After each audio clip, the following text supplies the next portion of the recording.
Syederalun ombak tinggi di Pelabuhan Merak, Banten membuat kendaraan yang akan memasuki kapal menjadi sulit.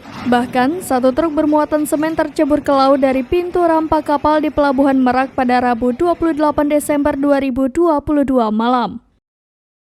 Terlihat dalam video, truk tersebut tampak tersangkut saat akan memasuki kapal. Dikutip dari tribunnews.com, diketahui awalnya saat truk akan memasuki kapal mengalami patah roda dan tersangkut di rem door. Saat tersangkut, kapal terus dihantam gelombang tinggi hingga menjauh dari jembatan dermaga. Pada proses evakuasi, truk sempat ditarik dengan truk derek, namun usaha itu gagal. Petugas yang mengevakuasi truk kesulitan lantaran cuaca buruk yang melanda kawasan pelabuhan. Ombak yang tinggi membuat evakuasi truk berjalan hingga 2 jam sebelum akhirnya tercebur ke laut.